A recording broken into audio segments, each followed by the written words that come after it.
का रसायन विज्ञान के पहले चैप्टर का दूसरा पार्ट रासायनिक अभिक्रियाओं के प्रकार। हम आप लोगों को पहले पार्ट के अंतर्गत बताए, पहले भाग के अंतर्गत बताए वीडियो के कि ये रासायनिक अभिक्रियाएं क्या होती हैं, रासायनिक अभिक्रियाएं कैसे होती हैं। अब हम आपको बता दें रासायनिक अभिक्रियाओं की कितने प्रकार होते हैं, मतलब रासायनिक अभिक्रियाएं कितने प्रकार की होती हैं।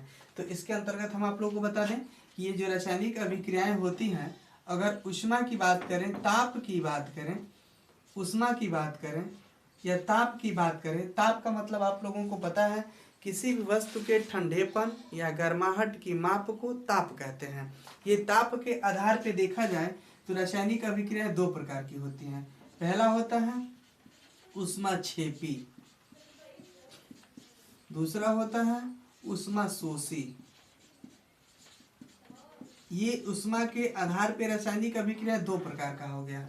ऊष्मा के आधार पर रासायनिक अभिक्रिया दो प्रकार का हो गया, एक हो गया ऊष्माक्षेपी, दूसरा हो गया ऊष्माशोषी। इसके बाद बता दें आपको दिशा के आधार पर रासायनिक अभिक्रियाएं दो प्रकार के। दिशा के आधार पर पहला हो गया उत्क्रमणीय अभिक्रियाएं, दूसरा हो गया अनुत्क्रमणीय। अनुत्क्रमणीय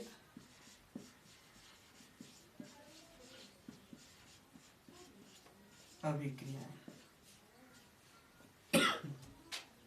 ये ऊष्मा के आधार पर रासायनिक अभिक्रिया दो प्रकार का हो गया, एक हो गया ऊष्माक्षेपी अभिक्रिया, दूसरा हो गया ऊष्माशोषी अभिक्रिया। दिशा के आधार पर रासायनिक अभिक्रिया दो प्रकार की हो गई, एक हो गया उत्क्रमणीय अभिक्रिया, दूसरा हो गया अनुत्क्रमणीय अभिक्रिया। अगर क्रियाविधि के आधार पर देखें, मैकेनिज्म के आधार पर देखें तो ये क्रियाविधि के आधार पर, क्रियाविधि का मतलब थोड़ा सा बता दें आप लोगों को। क्रियाविधि कोई भी रासायनिक अभिक्रिया होती है, जैसे मान लीजिए ये NaOH है और प्लस HCl है, ये बन गया NaCl और प्लस H2। ये जो रासायनिक अभिक्रिया हो रही है, इस रासायनिक अभिक्रिया के अंतर्गत देख रहे हैं हम लोग कि ये सोडियम हाइड्रोक्साइड हाइड्रोजन क्लोराइड से रासायनिक अभिक्रिया कर रहा है और सोडियम हाइड्रोक्साइड हाइड्रोजन क्लोराइड के साथ रासायनिक अभिक्रिया करके NaCl यानी लवण और जल का निर्माण कर रहा है। इसका मतलब इस रासायनिक अभिक्रिया के अंतर्गत आप लोग ये सोच रहे होंगे कि ये Na के साथ H क्यों नहीं जुड़ा, क्यों Cl जुड़ गया, या OH के साथ H जुड़ा, Cl क्यों नहीं जुड़ा। तो इसका मतलब इसके अंतर्गत कुछ प्रोसेस होंगे। प्रोसेस क्या होंगे? इसका मतलब कि कोई भी रासायनिक अभिक्रिया होगा तो रासायनिक अभिक्रिया होने से पहले जो उस रासायनिक अभिक्रिया में पदार्थ भाग ले रहे हैं पहले टूटेंगे। बिना टूटे कोई भी रासायनिक अभिक्रिया पॉसिबल नहीं है पदार्थ के अंतर्गत। जब ये पदार्थ टूटेगा तब इसमें रासायनिक अभिक्रिया होंगी।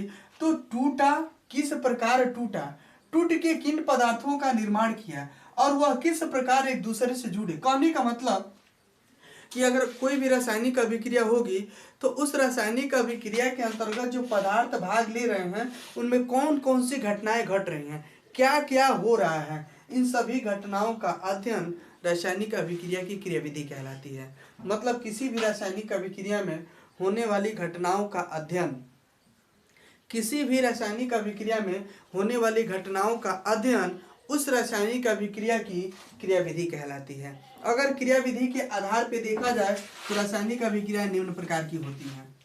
क्रियाविधि के आधार पर रासायनिक अभिक्रिया निम्न प्रकार की होती हैं, जिसके अंतर्गत पहला आप लोगों को बता दें संयोजन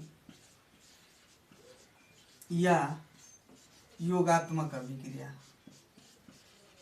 संयोजन या योगात्मक अभिक्रिया पहला होता है क्रियाविधि के आधार पर, क्रियाविधि के आधार पर संयोजन या योगात्मक अभिक्रिया। दूसरा होता है अपघटन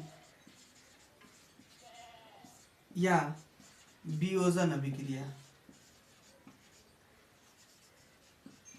वियोजन या अपघटन अभिक्रिया। तीसरा होता है ये संयोजन या योगात्मक अभिक्रिया, अपघटन या वियोजन अभिक्रिया।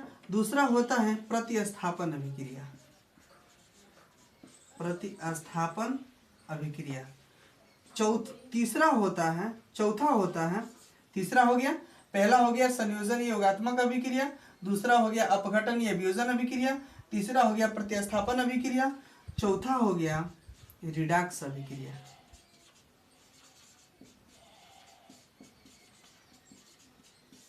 रिडॉक्स अभिक्रिया हो गया।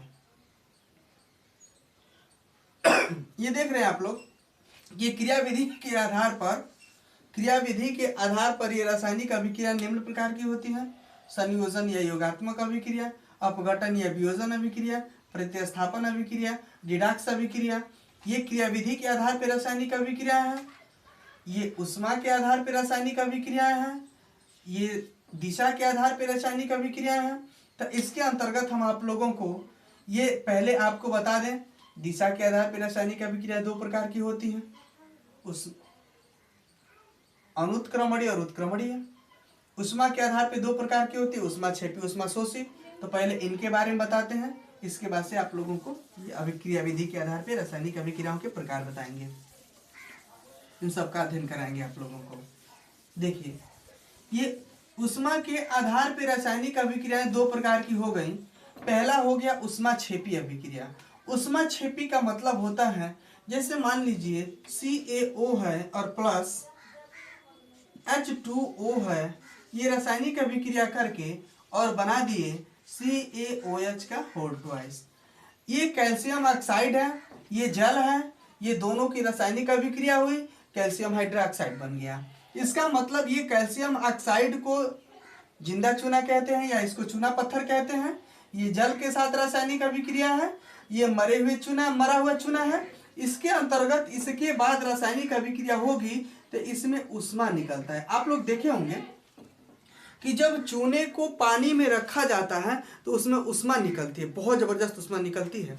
और ये ऊष्मा निकल रहा है, इसका मतलब कि ये ऐसी रासायनिक अभिक्रियाएं हैं जो पूर्ण होने के बाद क्या दे रही हैं, ऊष्मा दे रही हैं। वे रासायनिक अभिक्रियाएं जो पूर्ण होने के बाद ऊष्मा देती हैं, ऐसे रासायनिक अभिक्रियाओं को ऊष्माक्षेपी अभिक्रियाएं कहते हैं। वे रासायनिक अभिक्रियाएं जो पूर्ण होने के बाद क्या देती हैं, ऊष्मा देती हैं। वे रासायनिक अभिक्रियाएं जो पूर्ण होने के बाद ऊष्मा देती हैं, ऐसे रासायनिक अभिक्रियाओं को ऊष्माक्षेपी अभिक्रियाएं कहते हैं। और कुछ रासायनिक अभिक्रियाएं ऐसी होती हैं जिन्हें होने के लिए ऊष्मा देना पड़ता है। जैसे मान लीजिए N2 plus O2 equal to 2NO, ये हिट करना पड़ता है। मतलब ये रासायनिक अभिक्रियाएं ऐसी हैं, ये रासायनिक अभिक्रियाएं ऐसी हैं जिन्हें ऊष्मा देना पड़ता है। वे रासायनिक अभिक्रियाएं जिन्हें पूर्ण होने के लिए ऊष्मा देना पड़ता है। वे रासायनिक अभिक्रियाएं जिन्हें पूर्ण होने के लिए ऊष्मा देना पड़ता है, ऐसे रासायनिक अभिक्रियाओं को ऊष्माशोषी अभिक्रिया कहते हैं। आपको पहचानने के लिए बता दें कि अगर ऊष्माक्षेपी और ऊष्माशोषी अभिक्रियाओं का पहचान करना चाहते हैं तो ये भी जो भी ऊष्माक्षेपी अभिक्रिया होगा उसके सामने प्लस चिन्ह अगर लिख दिया जाए तो आप समझ जाइएगा कि ये ऊष्माक्षेपी अभिक्रिया है। अगर किसी रासायनिक अभिक्रिया के सामने माइनस लिख दिया जाए या इसका कुछ वैल्यू लिख दिया जाए कि माइनस इतना कैलोरी उस ऊर्जा दे रही है, यहाँ पे लिख दे इतना कैलोरी ऊष्मा दे रही है, इसका मतलब ये ऊष्मा का मान प्लस और माइनस में लिख दें तो इससे आप समझ जाइएगा कि अगर प्लस लिख दिया गया इसका मतलब कि ऊष्माक्षेपी अभिक्रिया है, अगर माइनस लिख दिया गया इसका मतलब कि ऊष्माशोषी अभिक्रिया है। ऊष्माक्षेपी और ऊष्माशोषी अभिक्रिया समझ में आ गया। इसके बाद हम आप लोगों को बता दें, ये दिशा के आधार पर रासायनिक अभिक्रियाएं दो प्रकार की होती हैं। दिशा के आधार पर रासायनिक अभिक्रियाएं दो प्रकार की होती हैं। मतलब ये कि ये मान लीजिए हाइड्रोजन है और ये आयोडीन है, दोनों रासायनिक अभिक्रिया करके हाइड्रोजन आयोडाइड का निर्माण करते हैं। ये हाइड्रोजन आयोडाइड का निर्माण हो रहा है तो इस रासायनिक अभिक्रिया के अंतर्गत हम लोग ये देख रहे हैं कि इसमें ये जो तीर लगा हुआ है इसे उत्क्रमणीयता का चिन्ह कहते हैं। और ये उत्क्रमणीय अभिक्रिया है। उत्क्रमणीय अभिक्रियाओं को इसी चिन्ह के द्वारा प्रदर्शित करते हैं, यानी उत्क्रमणीयता चिन्ह द्वारा उत्क्रमणीय अभिक्रियाओं को प्रदर्शित करते हैं। ये जो उत्क्रमणीय अभिक्रिया है मतलब ये कि वे रासायनिक अभिक्रियाएं जो RF होता है और RB होता है। मतलब RF का मतलब हो गया फॉरवर्ड रिएक्शन और RB का मतलब हो गया बैकवर्ड रिएक्शन। RF, F का मतलब फॉरवर्ड, R का मतलब रिएक्शन, B का मतलब बैकवर्ड आर का मतलब रिएक्शन, मतलब बैकवर्ड रिएक्शन का मतलब इसका हिंदी हो जाएगा पश्च अभिक्रिया। इसका हिंदी हो गया पश्च अभिक्रिया, इसका हिंदी हो गया अग्र अभिक्रिया, इसका हिंदी हो गया अग्र अभिक्रिया। वे रासायनिक अभिक्रियाएं जो अग्र दिशा में भी चलती हैं और पश्च दिशा में भी चलती हैं। वे रासायनिक अभिक्रियाएं जो अग्र दिशा में भी चलती हैं और पश्च दिशा में भी चलती हैं, ऐसे रासायनिक अभिक्रियाओं को उत्क्रमणीय अभिक्रिया कहते हैं। उत्क्रमणीय अभिक्रिया। वे रासायनिक अभिक्रियाएं जो अग्र दिशा में भी चलती हैं और पश्च दिशा में भी चलती हैं, ऐसे रासायनिक अभिक्रियाओं को उत्क्रमणीय अभिक्रिया कहते हैं। उत्क्रमणीय अभिक्रियाओं को उत्क्रमणीयता चिन्ह द्वारा प्रदर्शित करते हैं। आगे समझ में सबको। इसके बाद आपको बता दें कि ये जो रासायनिक अभिक्रियाएं होती, एक रासायनिक अभिक्रिया होती है दिशा के आधार पे, तो एक होती है अनुत्क्रमणीय अभिक्रिया। उत्क्रमणीय अभिक्रिया समझ में आएंगे ना, अनुत्क्रमणीय अभिक्रिया नहीं समझ में आया? अगर समझ में नहीं आ रहा हो तो फिर कमेंट करके हमको बताइएगा, फिर से समझाने का आपको प्रयास करेंगे या दूसरा वीडियो अपलोड करेंगे, उसमें आपको समझ में आएगा। अगर ना समझ में आए तो, अगर समझ में आए तो सब्सक्राइब कीजिए। इसके बाद आपको बता दें, ये जो रासायनिक अभिक्रिया हम आपको बता रहे हैं दिशा के आधार पे, ये उत्क्रमणीय अभिक्रिया आप लोग को समझ में आ गया। कुछ रासायनिक अभिक्रियाएं ऐसी होती हैं जो केवल अग्र दिशा में चलती हैं। वे रासायनिक अभिक्रियाएं जो केवल अग्र दिशा में चलती हैं, जैसे अभी हमने लिखा था ये N2 है और प्लस ये मान लीजिए O2 है और प्लस H2 है, इक्वल टू बन गया 2H2O। ये रासायनिक अभिक्रिया है।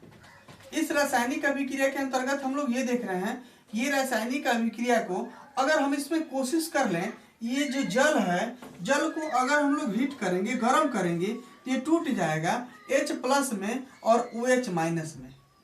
ये कितना भी हम लोग कोशिश कर लें, हाइड्रोजन और ऑक्सीजन नहीं बनेगा इससे, ना हाइड्रोजन बन पाएगा ना ऑक्सीजन बन पाएगा। इसका मतलब कि हाइड्रोजन आयन बना और हाइड्रोक्सल आयन बना, इसका मतलब कि ये ऐसी रासायनिक अभिक्रिया हैं जो केवल अग्र दिशा में चल रही हैं। ऐसी रासायनिक अभिक्रियाओं को अनुत्क्रमणीय अभिक्रियाएं कहते हैं। वे रासायनिक अभिक्रियाएं जो केवल अग्र दिशा में चलती हैं। वे रासायनिक अभिक्रियाएं जो केवल अग्र दिशा में चलती हैं, ऐसे रासायनिक अभिक्रियाओं को अनुत्क्रमणीय अभिक्रिया कहते हैं। वे रासायनिक अभिक्रियाएं जो केवल अग्र दिशा में चलती हैं, ऐसे रासायनिक अभिक्रियाओं को अनुत्क्रमणीय अभिक्रिया कहते हैं। इसके बाद आप लोगों को ये क्रियाविधि के आधार पर रासायनिक अभिक्रियाएं निम्न प्रकार की होती है, विशेषकर 5 प्रकार की आप लोगों की किताब में वर्णन किया है कक्षा 10 में। हम आप लोगों को अगले वीडियो के अंतर्गत ये क्रियाविधि के आधार पर बताएंगे कि रासायनिक अभिक्रियाएं 5 प्रकार की कौन कौन सी होती हैं।